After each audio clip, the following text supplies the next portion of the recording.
জেনে রাখুন, জুলুম এমন একটি অপরাধ, জুলুম এমন একটি অপরাধ যে জুলুম করলে পৃথিবীবাসী এই জুলুমের যতক্ষণ পর্যন্ত শাস্তি পৃথিবীতে না পাবে ততক্ষণ পর্যন্ত সেই পৃথিবীতে থেকে যাবে না। আশুরাকে কেন্দ্র করে আমাদের সমাজে হুসাইন রাদিয়াল্লাহু তাআলা আনহুর যে বিকৃতি ইতিহাস আমাদের সমাজে চালু রয়েছে সে সম্পর্কে আমি আপনাদের সামনে কিছু কথা তুলে ধরতে চাই। আল্লাহ নবী সাল্লাল্লাহু আলাইহি ওয়াসাল্লামের সাহাবায়ে কেরাম তারা সব সময় হক বিষয়টাকে তারা জাতির সামনে তুলে ধরতেন। হুসাইন রাদিয়াল্লাহু তাআলা আনহু তিনি যখন এই কারবালা প্রান্তে যান তার পূর্বে ক্ষমতায় অধিষ্ঠিত হয়েছে, অর্থাৎ 60 হিজরির দিকে মুআবিয়া রাদিয়াল্লাহু তাআলা আনহু ইন্তেকাল করেন। তার পূর্বে তার ছেলে ইয়াজিদ ইবনে মুআবিয়া তাকে খেলাফতের দায়িত্ব দিয়ে যান। 60 হিজরিতে যখন এই খেলাফতের দায়িত্ব দেওয়া হলো, ইয়াজিদ ইবনে মুআবিয়া রাদিয়াল্লাহু তাআলা আনহু এই সন্তান ইয়াজিদের উপরে ওই এলাকার অনেক লোক বেজার ছিল, ক্ষিপ্ত ছিল। তারা আহলে বাইত অর্থাৎ হুসাইন রাদিয়াল্লাহু তাআলা আনহুকে চাচ্ছিল যে তারা হুসাইন রাদিয়াল্লাহু তাআলা আনহুকে এই খেলাফতের দায়িত্ব দেওয়া হোক। তাদের দৃষ্টিতে হুসাইন রাদিয়াল্লাহু তাআলা আনহু তিনি হচ্ছেন একমাত্র এই খেলাফতের হকদার, কিন্তু মুআবিয়া রাদিয়াল্লাহু তাআলা আনহু তিনি তার বিচক্ষণতায় তিনি যেটা বুঝেছিলেন যে মুআবিয়া রাদিয়াল্লাহু তাআলা আনহু তার ছেলেকে এই দায়িত্বটা দিয়ে গিয়েছেন। যারা এই দায়িত্ব দেওয়াকে কেন্দ্র করে মুআবিয়া রাদিয়াল্লাহু তাআলা আনহুকে আঙ্গুল তুলে এই জালিলুল কদর সাহাবী এই সাহাবী রাসূলুল্লাহ সাল্লাল্লাহু আলাইহি ওয়াসাল্লামের কাতিবুল ওয়াহী, ওয়াহীর লেখক ছিলেন। এই সাহাবীকে যারা কটূক্তি করে, এই সাহাবীকে যারা এই সাহাবী গুস্তাখি করে, এই সাহাবীদের সাথে বেয়াদবি করে, নিঃসন্দেহে তারা আহলে সুন্নাহ এবং সুন্নিদের কেউ নয়। এরা হলো শিয়া এবং শিয়াদের তাদের সাথে হবে। সম্মানিত সুধী, ইয়াজিদ ইবনে মুআবিয়া তার দোষ ত্রুটি ছিল, যেগুলো দোষ ত্রুটি তার ছিল সেটার জন্য আল্লাহ তার বিচার করবে। তবে সে যখন ক্ষমতায় অধিষ্ঠিত হলো তখন এই কুফাবাসীরা তারা বারবার সে হুসাইন রাদিয়াল্লাহু তাআলা আনহুর কাছে চিঠি দিলেন এবং হুসাইন রাদিয়াল্লাহু তাআলা আনহু তখনও ইয়াজিদের কাছে বায়াত গ্রহণ করেন। সম্মানিত সুধী, একটা নয় দুইটা নয়, শত শত চিঠি বারবার সেই কুফা প্রান্ত থেকে হুসাইন রাদিয়াল্লাহু তাআলা আনহুর কাছে চিঠি আসছে কি যে তুমি কুফাবাসীর কাছে আসো, তোমার কাছে আমরা বায়াত গ্রহণ করব, তোমাকে ছাড়া আমরা কাউকে এই খেলাফতের হকদার মনে করি না, সুতরাং তুমি এখানে আসো, তোমার কাছে আমরা খেলাফত গ্রহণ করব। হুসাইন রাদিয়াল্লাহু তাআলা আনহু তিনি বিষয়টাকে পর্যবেক্ষণ করার জন্য তার চাচাতো ভাই মুসলিম ইবনে আকিলকে পাঠালেন। মুসলিম ইবনে আকিল সেখানে গেলেন, যাওয়ার পরে দেখলেন যেই চিঠি এবং চিঠির সাথে হুবহু কথা মিল আছে, অর্থাৎ একদিন এই 24 ঘন্টার মধ্যে শত শত নয় হাজার হাজার মানুষ এই হুসাইন রাদিয়াল্লাহু তাআলা আনহুর পক্ষে বায়াত গ্রহণ করতে লাগলো। তার হাতে হাত রেখে মুসলিম ইবনে আকিল এর হাতে হাত রেখে তারা বায়াত গ্রহণ করতে লাগলো। মুসলিম ইবনে আকিল তিনি দেখলেন ঘটনা তো সত্য, যা বলা হয়েছিল হাজার হাজার মানুষ এভাবে বায়াত গ্রহণ করছে, সুতরাং তাড়াতাড়ি করে সেই মুসলিম ইবনে আকিল এর সত্যতা সম্পর্কে একটা চিঠি লিখে পাঠিয়ে দিলেন যে আপনি যে জন্য পাঠিয়েছিলেন যে এখানকার লোক আপনাকে চাই, খলিফা হিসেবে আপনাকে চাই, আপনি দ্রুত এখানে আসুন। এভাবে চিঠি পাঠিয়ে দিল।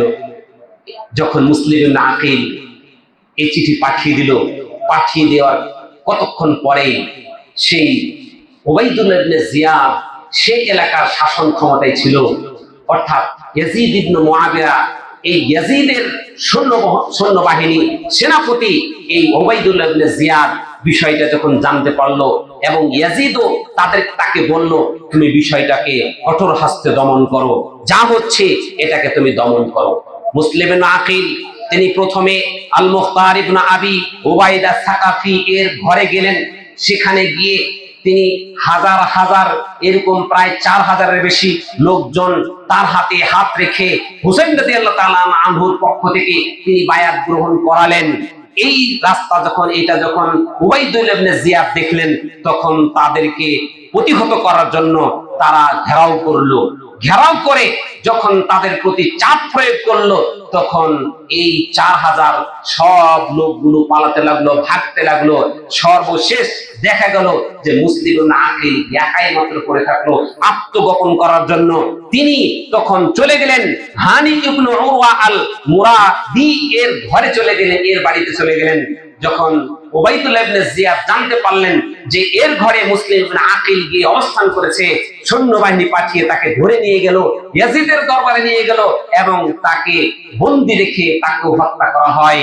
মুসলিম ইবনে আকিল সে পলায়ে, সেই বাড়ি থেকে পলায়ে আরেকটি জায়গায় যাওয়ার চেষ্টা করছিল। সেখানে এক মহিলা একজনের বাড়িতে গিয়ে আশ্রয় নিল। তার ছেলে কোনো বর্ণনায় এসে বেলাল বা অন্য কেউ উবাইদুল্লাহ ইবনে জিয়াদের কাছে এই সংবাদটা পৌঁছে দেয়। উবাইদুল্লাহ ইবনে জিয়াদ তার সৈন্যবাহিনী গিয়ে মুসলিম ইবনে আকিলকে গ্রেফতার করে তাকে জানিয়ে দেয় যে তোমাকে কিছুক্ষণের মধ্যে হত্যা করা হবে। যখন এই হত্যার নির্দেশনা তাকে দেওয়া হলো, এবার উবাইদুল্লাহ ইবনে জিয়াদের এই হত্যার কথা শুনে মুসলিম ইবনে আকিল তিনি তার ভুল বুঝতে পারলেন যে আমরা তো ধোঁকায় পড়েছিলাম।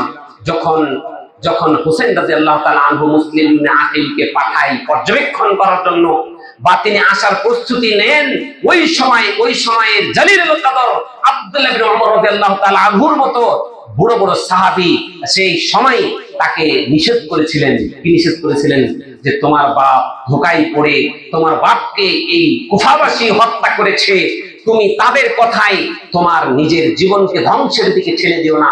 তাকে অনেকভাবে বুঝিয়েছে, কিন্তু তিনি তার ইজতিহাদে অটল ছিলেন। তিনি ইস্তাখারা করে তার ইজতিহাদে তিনি অটল ছিলেন। অটল থেকেই তিনি এভাবে পাঠিয়েছিলেন। মুসলিম ইবনে আকিল তিনি ওই উবাইদুল্লাহ ইবনে জিয়াদকে বললেন যে আমাকে একটু সুযোগ দেন। কি সুযোগ? যে আমি একটা চিঠি লিখে শুধুমাত্র হুসাইন রাদিয়াল্লাহু তাআলা আনহুকে আমি জানিয়ে দিতে চাই।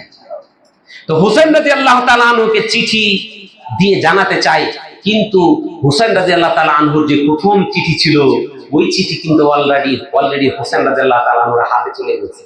হুসাইন রাদিয়াল্লাহু তাআলা আনহু প্রথমে কি চিঠি ছিল, যে আপনার কাছে যে চিঠি দেওয়া হয়েছিল, হাজার হাজার মানুষ আপনাকে খলিফা হিসেবে দেখতে চায়, এই চিঠি আপনার সত্য, আপনাকে আমি বলছি আপনি দ্রুত কুফার দিকে ছুটে আসেন। এই চিঠি কিন্তু হুসাইন রাদিয়াল্লাহু তাআলা আনহুর কাছে পৌঁছে গেছে। পৌঁছে যাওয়ার ফলে তিনি তার পরিবার পরিজন নিয়ে, লোকজন নিয়ে তিনি রওনা দিয়ে দিয়েছেন।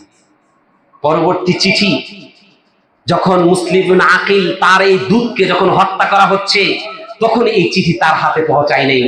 এই চিঠি তিনি লেখার সুযোগ দিলেন উবাইদুল্লাহ ইবনে জিয়াদ যে ঠিক আছে তুমি এই চিঠি লেখো। চিঠি লিখে দেওয়া হলো হুসাইন রাদিয়াল্লাহু তাআলা আনহু, আপনাকে আমি বলছি এই কুফাবাসী আপনার সাথে প্রতারণা করেছে। আমি প্রথমে এসে যে লোকগুলো আমার হাতে বায়াত রেখে আপনার পক্ষে আমার হাতে বায়াত গ্রহণ করেছে, এরা সবগুলো প্রতারণা করে ভেগে গিয়েছে। আমাকে একাকী এই জায়গায় বিপদে ফেলে দিয়ে তারা সবাই পালিয়ে গিয়েছে এবং আমি হত্যার আসামি হয়েছি। হতে পারে আমি কতক্ষণ পরেই আমি মৃত্যুবরণ করব। আপনাকে অনুরোধ করছি আপনি এই কুফার এই প্রান্তে আর আসবেন না। কিন্তু এই চিঠি পৌঁছার আগেই হুসাইন রাদিয়াল্লাহু তাআলা আনহু তিনি ওই এলাকা ছেড়ে দিয়েছেন, ওই এলাকা থেকে বেরিয়ে পড়েছেন।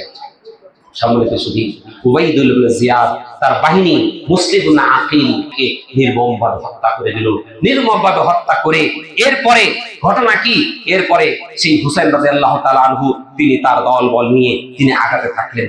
তিনি যখন বের হন, ওই সময় সাহাবীরা হুসাইন রাদিয়াল্লাহু তাআলা আনহুকে, বড় বড় সাহাবী, সে সময়ে ছোট সাহাবীরাই ছিল, কারণ আল্লাহ নবী সাল্লাল্লাহু আলাইহি ওয়াসাল্লাম 11তম হিজরিতে মারা গিয়েছেন, ইন্তেকাল করেছেন। আর এটা কত হিজরি? 60 হিজরি, 61 হিজরির দিকে হুসাইন রাদিয়াল্লাহু তাআলা আনহু তিনি যখন বের হন, তখন ইবনে ওমর, আব্দুল্লাহ ইবনে ওমর রাদিয়াল্লাহু তাআলা আনহু, ওমর ইবনে খাত্তাব রাদিয়াল্লাহু তাআলা আনহুর ছেলে আব্দুল্লাহ ইবনে ওমর, তিনি তাকে বলেছিলেন আযকুরুকাল্লাহ আল্লা তাখরুজ ইলাইহিন, হে হুসাইন আমি তোমাকে আল্লাহর শপথ দিয়ে বলছি তুমি এদিকে বের হইও না, তুমি এদিকে যেও না, এটা ফিতনার একটা দিক, তুমি এদিকে যেও না। তিনি আরো বলেছিলেন রাসূলুল্লাহ সাল্লাল্লাহু আলাইহি ওয়াসাল্লাম, তোমার নানা তোমার বাবা দুনিয়া বিমুখ ছিল, তুমিও দুনিয়া বিমুখের কথা স্মরণ করে তুমি এই ফিতনার সময় তুমি সেখানে যেও না। এইভাবে বারবার বারবার উমর ইবনে খাত্তাব রাদিয়াল্লাহু তাআলা আনহুর ছেলে আব্দুল্লাহ ইবনে উমর রাদিয়াল্লাহু তাআলা আনহু তাকে বাধা দেওয়ার চেষ্টা করেছে। যখন কোনোভাবে তিনি শুনেন নাই, তখন তার সাথে আলিঙ্গন করে তাকে দোয়া করে তিনি ছেড়ে দিয়েছেন। আব্দুল্লাহ ইবনে জুবাইর রাদিয়াল্লাহু তাআলা আনহু তিনিও জালিলুল কদর সাহাবী ছিলেন, যদিও তার একটা অবস্থান ছিল, তিনিও ওই ইয়াজিদ ইবনে মুআবিয়া ইয়াজিদের উপর তিনি বায়াত গ্রহণ করেননি। তিনিও তাকে নিষেধ করেছিলেন, পরিস্থিতির আলোকে তাকে বলেছিলেন আপনি একটু চিন্তা গবেষণা করে আপনি কাজটা করবেন, সতর্কতার সাথে কাজ করবেন। এভাবে আব্দুল্লাহ ইবনে জুবাইর রাদিয়াল্লাহু তাআলা আনহু তিনি তাকে সতর্ক করেছিলেন। অন্যদিকে আবু সাঈদ খুদরি রাদিয়াল্লাহু তাআলা আনহু তিনি বলেছিলেন ইত্তাকিল্লাহ, হে হুসাইন তুমি আল্লাহকে ভয় করো, ওয়ালজিম বাইতাকা এবং তুমি তোমার বাড়িতে অবস্থান করো, ওয়ালা তাখরুজ আলা ইমামিকা, ও বর্তমানে ইমাম হিসাবে রাষ্ট্রপ্রধান হিসাবে বায়াত গ্রহণ করে নিয়েছে, সুতরাং সে হলো বৈধ ইমাম, তার উপরে তুমি যদি বিদ্রোহ করো তাহলে এটা ভালো কিছু হবে না, বিদ্রোহ হবে এবং এখানে রক্তপাত ঘটবে। এখানে আবু সাঈদ খুদরি রাদিয়াল্লাহু তাআলা আনহু তাকে বারবার নিষেধ করেছিলেন। তারপরেও তিনি তার ইজতিহাদের উপর ভিত্তি করে তিনি তার ইজতিহাদকে ভিত্তি করে তিনি গিয়েছিলেন এবং সেখানে গিয়ে নির্মমভাবে শহীদ হয়েছিলেন। এজন্য আমরা হুসাইন রাদিয়াল্লাহু তাআলা আনহুকে দোষারোপ করব না, এটা তাদের ইজতিহাদ ছিল, তিনি ইজতিহাদের ভিত্তিতে গিয়েছেন। সেখানে নির্মমভাবে তারা যে হত্যা করেছে, নিঃসন্দেহে তারা হত্যাকারী। এই হত্যাকারী উবাইদুল্লাহ ইবনে জিয়াদ এবং তার সেনাপতি জৌশান, এই শিমার ইবনে জৌশান, এই ছিল এই হুসাইন রাদিয়াল্লাহু তাআলা আনহুর নির্মম হত্যাকারী। সাহাবায়ে কেরাম যখন দেখলেন যে হুসাইন রাদিয়াল্লাহু তাআলা আনহুকে কোনোভাবে ঠেকানো যাচ্ছে না, তখন কি করলেন, আল্লাহ নবী সাল্লাল্লাহু আলাইহি ওয়াসাল্লামের একটা ভবিষ্যৎবাণী একটা হাদিস তাদের সামনে তুলে ধরলেন। হাদিসটা কি? হাদিসটি সহিহ সনদে বর্ণিত হয়েছে, সুনানে আবি দাউদে হাদিসটি এসেছে। এই হাদিসটি ওই সময় হুসাইন রাদিয়াল্লাহু তাআলা আনহুকে শোনালেন। কি? আনাবি বাকরাতা রাদিয়াল্লাহু তাআলা আনহু, আবু বকর রাদিয়াল্লাহু তাআলা আনহু থেকে বর্ণিত, আন্না নবী সাল্লাল্লাহু আলাইহি ওয়াসাল্লাম قال, আল্লাহ নবী সাল্লাল্লাহু আলাইহি ওয়াসাল্লাম বলেছেন, ইন্নাহা সাতাকুনু ফিতান, যে নিশ্চয় অচিরেই ফিতনা ফাসাদ হবে, আলা সুম্মা তাকুনু ফিতনা, জেনে রাখো এরপরে আরো ফিতনা বেড়ে যাবে। ওই ফিতনার মুহূর্তে আল কাঈদু ফিহা খায়রুন মিনাল মাশি, যে ব্যক্তি হেঁটে চলবে ওই ব্যক্তি থেকে যে ব্যক্তি দাঁড়িয়ে থাকবে এই ব্যক্তি উত্তম। ওয়াল মাশি ফিহা খায়রুন মিনাস সাই, যে ব্যক্তি দৌড়িয়ে ছুটে চলবে ওই ব্যক্তির থেকে যে ব্যক্তি হেঁটে চলবে সেই ব্যক্তির উত্তম। এই হাদিস দ্বারা যেটাই ব্যাখ্যা বোঝানো গিয়ে হয়েছে যে এখন যে ফিতনা চলছে, এই ফিতনায় তোমার এইভাবে যাত্রাকে বন্ধ করে দিয়ে বাড়িতেই থাকা, এখানে অবস্থান করাটাই তোমার জন্য উত্তম। আল্লাহ নবী সাল্লাল্লাহু আলাইহি ওয়াসাল্লামের এই হাদিস দিয়ে তাকে বোঝানোর চেষ্টা করা হয়েছে, কিন্তু তিনি কোনোভাবে তাদের বুঝ না নিয়ে তিনি তার ইজতিহাদে অটল থেকে, কারণ পরবর্তী যে চিঠি মুসলিম ইবনে আকিল পাঠিয়েছেন এই চিঠি তার পায় নাই, তার হাতে পৌঁছে নাই, এই জন্য তিনি এভাবে চলে গেলেন। এবার যাওয়ার পরে যখন প্রতিমধ্যে এই চিঠি বা এই বার্তাটা পেলেন এবং ওই উবাইদুল্লাহ ইবনে জিয়াদ তার সৈন্যবাহিনীর কাছে যখন এভাবে তিনি উবাইদুল্লাহ ইবনে জিয়াদের তার নেতৃত্বে উবাইদুল্লাহ ইবনে জিয়াদ, ওমর ইবনে সাদ ইবনে আবি ওয়াক্কাস এই সেনাপতি ছিলেন, এই সেনাপতির আন্ডারে ছিল যে শিমর ইবনে জিল জাওশান, এই সেনাপতির আন্ডারে এই সৈন্য এই নেতা ছিল। এদের প্ররোচনায় হুসাইন রাদিয়াল্লাহু তাআলা আনহুকে নির্মমভাবে হত্যা করা হয়। হুসাইন রাদিয়াল্লাহু তাআলা আনহু যখন বিষয়টা বুঝতে পারলেন যে এই কুফাবাসী আমার সাথে প্রতারণা করেছে, আমার বাপকে যেভাবে নির্মমভাবে প্রতারণা করে হত্যা করেছে, তারা আমাকেও হত্যা করার চেষ্টা করছে, এই সময় তিনি ওই উবাইদুল্লাহ ইবনে জিয়াদের সেনাপতি ওমর ইবনে সাদ ইবনে আবি ওয়াক্কাস এবং শিমর ইবনে জিল জাওশান এদের কাছে প্রস্তাব করেছিলেন যে আমি তোমাদের কাছে তিনটা প্রস্তাব করছি। এক নম্বর প্রস্তাব, আমি তোমাদের সাথে যুদ্ধ চাই না, তোমাদের সাথে আমি রক্তপাত চাই না, আমি যেখান থেকে এসেছি সেখানে আমাকে চলে যেতে দেওয়া হোক, আমি ফিরে যেতে চাই। তোমরা যদি এটাতে রাজি না হও তাহলে আমাকে ইয়াজিদ ইবনে মুআবিয়ার সাথে আমাকে সাক্ষাৎ করার সুযোগ দাও। তোমরা যদি আমাকে এটাতে সুযোগ না দাও তাহলে আমাকে একটা সুযোগ দাও, যে আমার এই যে সাগর মিন সুগুরিল মুসলিমিন, মুসলমানদের ওই সীমান্ত পাহারা দেওয়ার জন্য সীমান্তবর্তী একটা অঞ্চলে আমাকে যেতে দাও, যে সীমান্ত থেকে দেশের কোন শত্রু যেন ঢুকতে না পারে, সেখানে আমি সীমান্ত পাহারা দিব, আমাকে তিনটার যে কোনো একটা দেওয়া হোক। কিন্তু উবাইদুল্লাহ ইবনে জিয়াদ এর নেতৃত্বে ওমর ইবনে সাদ ইবনে আবি ওয়াক্কাস এই সেনাপতি এবং তার আন্ডারে থাকা এই যে অতি উৎসাহিত হয়ে সমর ইবনে জিল জাওশান হুসাইন রাদিয়াল্লাহু তাআলা আনহুকে নির্মমভাবে হত্যা করে, এমন নির্মমভাবে হত্যা করে যেটি আহলে বাইতের সাথে কোনোভাবেই যায় না। আহলে বাইতকে হত্যা করে তারা এত বড় অপরাধ করেছে এবং আল্লাহ তাআলা এদেরকে তাদের জীবদ্দশায় এর থেকে ভয়ানক শাস্তি দিয়ে আল্লাহ তাআলা এই পৃথিবী থেকে তাদেরকে বিদায় করেছে। জেনে রাখুন, জুলুম এমন একটি অপরাধ, যে জুলুম করলে পৃথিবীবাসী এই জুলুমের যতক্ষণ পর্যন্ত শাস্তি পৃথিবীতে না পাবে ততক্ষণ পর্যন্ত সেই পৃথিবীতে থেকে যাবে না। জুলুম, আপনি মায়ের সাথে অপরাধ করেছেন, বাবার সাথে অপরাধ করেছেন, মা বাবার সাথে অপরাধ করার কারণে আপনি এই অপরাধের শাস্তি প্রথমে দুনিয়াতে ভোগ করবেন, এরপরে দ্বিতীয় শাস্তি আপনি পরকালে আপনি ভোগ করবেন। জুলুম, আপনি কারোর প্রতি যদি জুলুম করে থাকেন, জুলুম এমন একটি অপরাধ যে জুলুমকারীর আল্লাহ এবং মাজলুম ব্যক্তির মাঝখানে কোনো পর্দা থাকে না। এই মাজলুম ব্যক্তি আল্লাহর কাছে যখন ফরিয়াদ করে বলে, আল্লাহ তুমি এর অত্যাচার থেকে আমাকে বাঁচাও, আল্লাহ তাআলা সাথে সাথে তার ডাক শুনে নেন এবং এই জালেম ব্যক্তিকে আল্লাহ তাআলা দুনিয়ায় শাস্তি দেন, তার অপরাধের শাস্তি দুনিয়াতে পাওয়ার পরে এরপরে পরকালে সে পাবে।